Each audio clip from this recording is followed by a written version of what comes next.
नमस्कार साथियों, स्वागत है आपका हमारे YouTube चैनल आस्था और भक्ति में। उम्मीद है सभी स्वस्थ होंगे।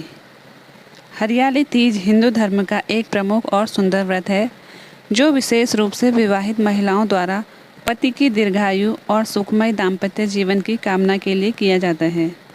यह व्रत श्रावण मास के शुक्ल पक्ष की तृतीया तिथि को मनाया जाता है, जब चारों ओर हरियाली छाई होती है, इसलिए इसे हरियाली तीज कहते हैं। हरियाली तीज मुख्य रूप से भगवान शिव और माता पार्वती के पुनर्मिलन का प्रतीक है। इस दिन माता पार्वती ने कठोर तप करके भगवान शिव को पति रूप में प्राप्त किया था, अतः यह व्रत वैवाहिक सौभाग्य का प्रतीक भी माना जाता है। आज के इस वीडियो में हम जानते हैं इस बार हरियाली तीज का व्रत किस दिन रखा जाएगा और इस दिन के शुभ मुहूर्त कौन कौन से हैं। हिंदू पंचांग के अनुसार इस बार हरियाली तीज 27 जुलाई दिन रविवार को मनाई जाएगी और सावन शुक्ल तृतीया तिथि प्रारंभ होगी 26 जुलाई दिन शनिवार को रात 10:42 से। तृतीया तिथि की समाप्ति 27 जुलाई दिन रविवार को रात 10:41 पर होगी। इसलिए उदय तिथि के अनुसार इस बार 27 जुलाई दिन रविवार को ही हरियाली तीज मनाई जाएगी। इस दिन रवि योग बन रहा है। रवि योग में पूजा पाठ करना, व्रत रखना बहुत ही शुभ फल देने वाला माना जाता है।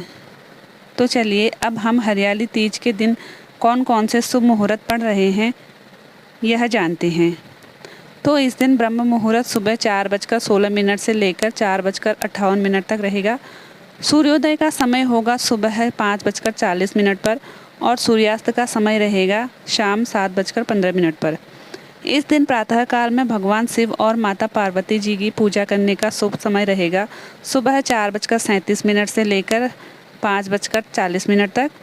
और इस दिन अभिजीत मुहूर्त रहेगा दोपहर 12 बजे से लेकर 12:55 तक। इस शुभ समय के अंदर आप भगवान की कोई भी पूजा विधि, कोई अनुष्ठान, शुभ और धार्मिक कार्य कर सकते हैं।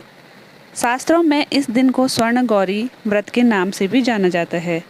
इस दिन महिलाएं अपने पति की लंबी आयु की कामना से दिन भर उपवास करती हैं। कई महिलाएं इस व्रत में पूरी तरह से निराहार और निर्जल व्रत रखती हैं, तो कुछ महिलाएं केवल जल पीकर उपवास करती हैं।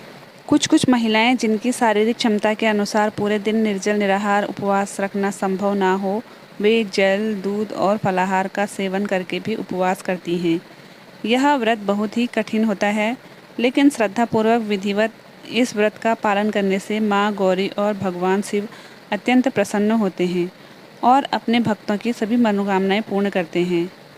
इस दिन व्रत करने वाली सभी माताओं बहनों को विशेषकर हरियाली तीज की कथा भी अवश्य सुननी चाहिए।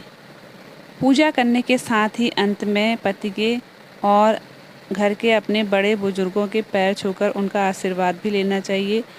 इस दिन प्रयास करके ब्रह्मचर्य का पालन करते हुए अपनी इंद्रियों को संयमित करते हुए, जैसे क्रोध, असत्य और नकारात्मक विचारों से बचकर रहना चाहिए।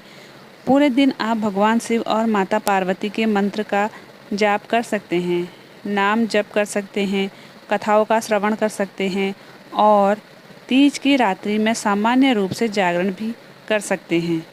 अगले दिन सुबह सूर्योदय के बाद पूजा करके व्रत का पारण किया जाता है। लेकिन व्रत का पारण करने से पहले यदि हरियाली तीज के दिन आपने पार्थिव शिवलिंग का या रेत और बालू से भगवान शिव और माता पार्वती की प्रतिमाओं का निर्माण किया है, तो पहले उसका विसर्जन किया जाता है, उसके बाद में व्रत का पारण किया जाता है। हरियाली तीज को कुछ महिलाएं करवा चौथ के व्रत के समान मानती हैं और रात को चंद्रमा के दर्शन करके, चंद्रमा की पूजा करके व्रत खोल लेती हैं। तो ऐसे में जो माताएं बहनें रविवार के दिन ही शाम को पूजा करके व्रत खोलना चाहती हैं, उन्हें शाम 7:08 से लेकर रात के 9:06 के बीच में शाम की पूजा करके चंद्र देवता की पूजा करके अर्घ्य देकर व्रत खोल लेना चाहिए। अगर आपको यह जानकारी पसंद आए तो वीडियो को लाइक, शेयर और चैनल को सब्सक्राइब करें। धन्यवाद।